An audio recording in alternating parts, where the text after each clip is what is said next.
സമൂസ തിന്നു മടുത്തിക്കുന്നു. അപ്പൊ ഞങ്ങള് സമൂസന്റെ അതേ ഇൻഗ്രീഡിയൻസ് വെച്ചിട്ട് വേറൊരു ഐറ്റം ഞങ്ങളുടെ എപ്പിസോഡ്. അപ്പൊ നിങ്ങൾ സ്കിപ്പ് ചെയ്യാതെ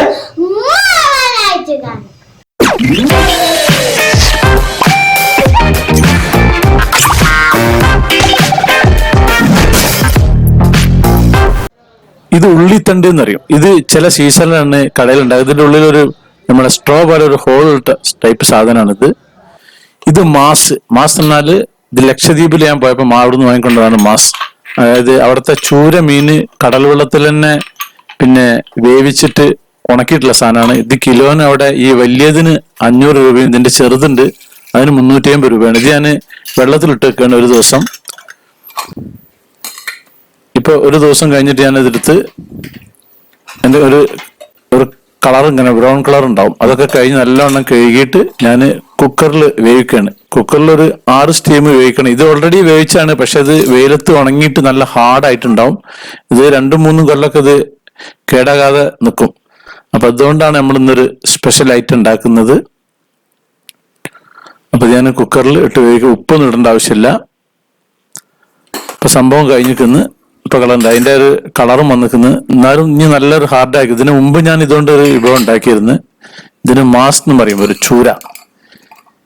ഞാൻ നേരത്തെ പറഞ്ഞല്ലോ, ഇതിന്റെ വലിയതിന് 500 രൂപയാണ്. ഇതിന്റെ വണ്ണം കുറഞ്ഞ ചെറിയ ചൂരക്ക് ഇതിന് 300 രൂപയുള്ള അവിടെ വില. അപ്പൊ ഞാൻ വലുത് തന്നെയാണ് ഇപ്രാവശ്യം വാങ്ങിയിട്ടുള്ളത്. ഇത് ഞാൻ വാങ്ങിക്കൊണ്ടുവന്നിട്ട് ഇവിടെ വെക്കലാണ്. ഇത് 2-3 കൊല്ലമൊക്കെ യാതൊരു കേടില്ലാതെ വരും, കേടില്ലാതെ അത് നിൽക്കും. അപ്പൊ ഇതിനെ ഞാൻ ചെറിയ ഒരു പീസാക്കാൻ പോണ്. കുറച്ചാണ് കത്തി കൊണ്ട് നമുക്ക് ഇതേപോലെ മുറിക്കാം. അത് മുറിച്ചിട്ട് ശരിയാവുന്നില്ലെങ്കിൽ നമുക്ക് വേണമെങ്കിൽ മിക്സിന്റെ ജാറിലിട്ടിട്ട് ഒരു 2 അടി അടിച്ചാൽ മതി. ഒന്ന് ചെറുതായി കഴിഞ്ഞിട്ട് 2-3 പീസാക്കിയിട്ട് കട്ട് ചെയ്തിട്ട് ഈ മിക്സിന്റെ ജാറിലിട്ടിട്ട് ഒന്നിട്ട് കറക്കിയാൽ മതി. അപ്പൊ നല്ല നമ്മളെ കട്ട്ലറ്റിന്റെ ഒക്കെ അതേപോലെ ഒരു പൊടിയായി കിട്ടും. ഇത് മാസ് ഉള്ളതുകൊണ്ട് ഞാൻ ഇങ്ങനെ ഉണ്ടാക്കിയതാണ്. ഇനി മാസ് ഇല്ലാത്തൊരു ചിക്കനോ പിന്നെ ബീഫോ എന്ത് വേണമെങ്കിലും നിങ്ങൾക്ക് ഇതേപോലെ വേവിച്ചിട്ട് ഇതേപോലെ ചെറിയ പൊടിയാക്കി ഉണ്ടാക്കിയാൽ മതി. ഇതാണ് ഞാൻ നേരത്തെ പറഞ്ഞ ആ ഒരു ഉള്ളിത്തണ്ട്. അതിന്റെ അറ്റത്ത് ഇങ്ങനെ ഒരു പൂവുണ്ടാവും. ഇത് കേടുവരാതെ നമുക്ക് ഫ്രിഡ്ജിൽ സൂക്ഷിക്കാം. അങ്ങനെ ഇതിങ്ങനെ മുറിച്ചിട്ട് ചെറുതാക്കി അരിഞ്ഞിട്ട് ഫ്രീസറിൽ വെച്ചാൽ മതി. ഫ്രീസർ നല്ലോണം അടച്ചു വെച്ചാൽ മതി.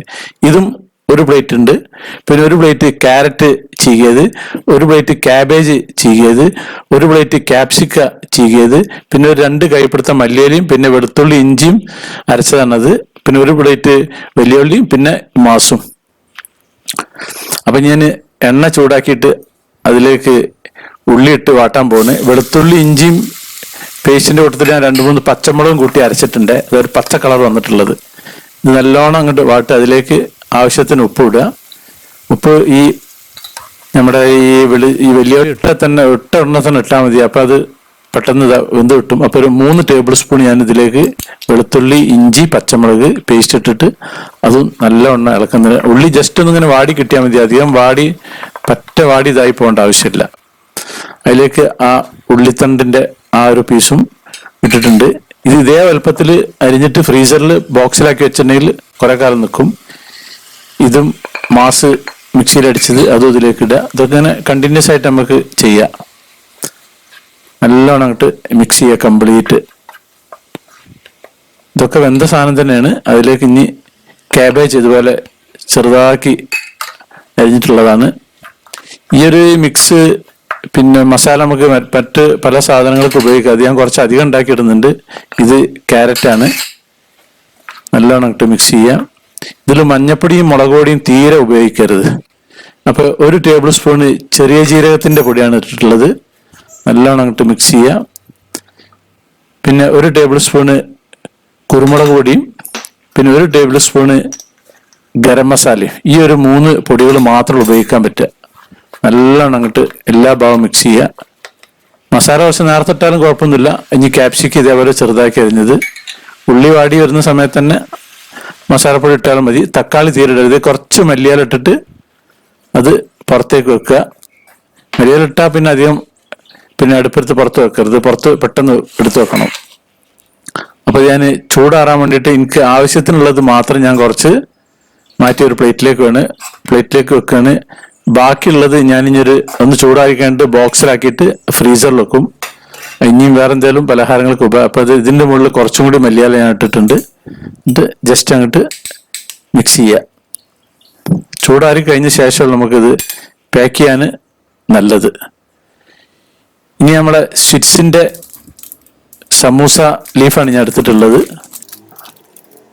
ഏകദേശം ഒരു 15 ഞാൻ ഉപയോഗിക്കാൻ വിചാരിച്ചിട്ടുണ്ട്. കുട്ടികൾ സമൂസ തിന്ന് മടുത്ത ശേഷം അപ്പം ഞാൻ വേറൊരു ഐഡിയ വന്നാണ്, എനിക്ക് ഇങ്ങനെ ഉണ്ടാക്കിയാൽ അങ്ങനെ ഉണ്ടാവുന്നു. അപ്പം അതിലേക്ക് ഞാൻ ഒരു 15 ലീഫ് എടുത്തിരുന്നുണ്ട്. കുറച്ച് മൈദപ്പൊടി ലൂസാക്കി കലക്കിയതാണ് ഈ കാണുന്നത്.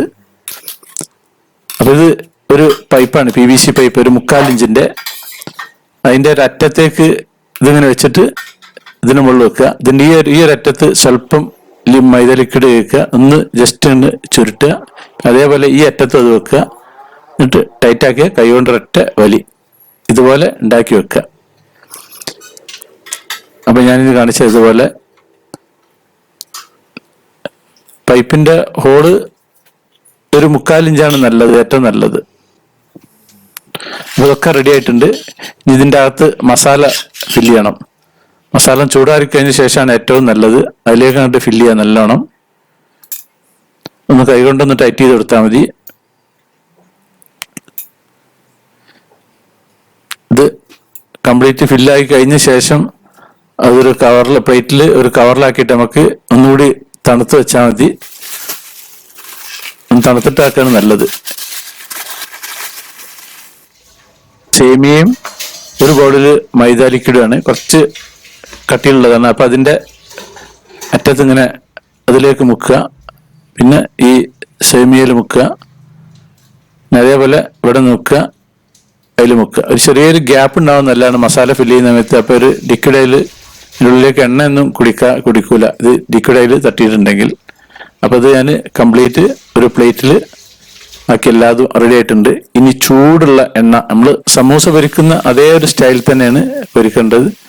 ഒന്ന് ഇട്ട് കഴിഞ്ഞ ശേഷം പിന്നെ ഒന്ന് തിരിച്ചു കൊടുക്കുക. കുറച്ച് കഴിഞ്ഞിട്ട് ഒന്ന് ചൂട് കുറക്കും വേണം. ചൂട് പെട്ടെന്നായി കഴിഞ്ഞാൽ ഇത് ലീഫ് പെട്ടെന്ന് കളറ് മാറിപ്പോവും. ഈ സ്വിറ്റ്സിന്റെ അങ്ങനെ ഒരു ഇതുണ്ട്. അപ്പൊ ഒന്നിങ്ങനെ തിരിച്ചു മറിച്ചും കൊടുക്കുക. അപ്പൊ ഒരു കളർ ചേഞ്ച്, ചെറിയൊരു കളർ ചേഞ്ച് വരുന്ന സമയത്ത് അത് നമുക്ക് അടുപ്പിൽ നിന്ന് കോരിയെടുക്കാം.